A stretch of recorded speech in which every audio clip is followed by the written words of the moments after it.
Samajwadi party के प्रतिनिधि मंडल जिलाधिकारी के माध्यम से महामहिम राज्यपाल महोदया को सौंपा ज्ञापन।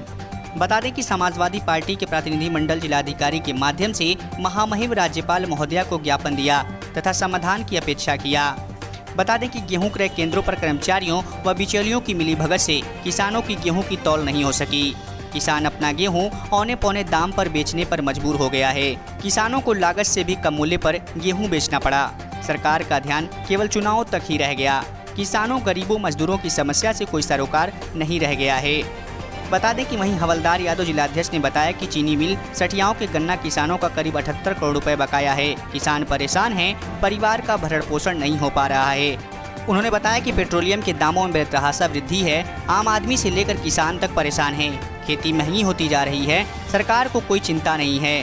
कमर तोड़ महंगाई से 2 जून की रोटी मोहताज हो गई है। वहीं सगड़ी में घाघरा नदी के कटान से खेतों की जमीनें कटती जा रही है। मकान नदी में विलीन हो रहे हैं। वहां के लोगों को रहने की व्यवस्था नहीं है। सरकार दमन व अत्याचार पर उतारू है।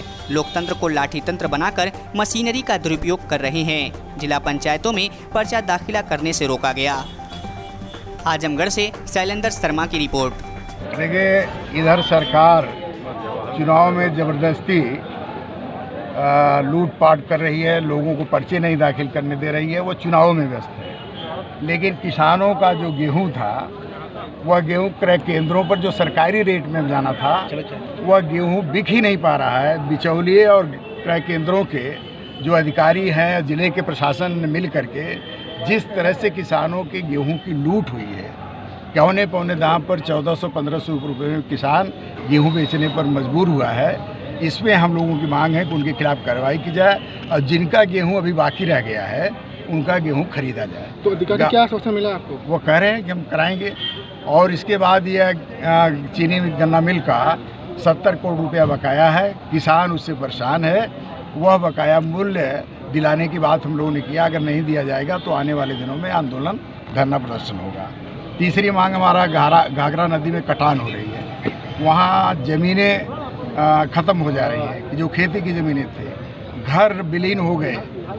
तो ऐसी हमारी मांग है कि जहाँ पर ये कटान हो रही है वहाँ पर नजूल की जो ज़मीनें हैं, गाँव सभा की जो ज़मीनें हैं, उनको मकान के लिए आवंटित किया जाए और खेती के लिए आवंटित किया जाए। और जो पेट्रोल डीजल के दामों में वृद्धि हो रही है, इससे किसानों पर भारी मार पड़ रही है। जो आवश्यक वस्तुओं के दाम तो महंगे हो ही रहे हैं, लेकिन किसानी भी महंगी हो रही है।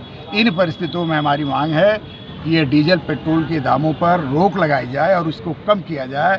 जो पहले था 2014 के पहले, उस रेट पर यहाँ पर काम किया जाए। सरकार तो उसमें चुनाव में व्यस्त है, किस तरह दिखेंगे इसको? चुनाव में यही तो हमारी मांग है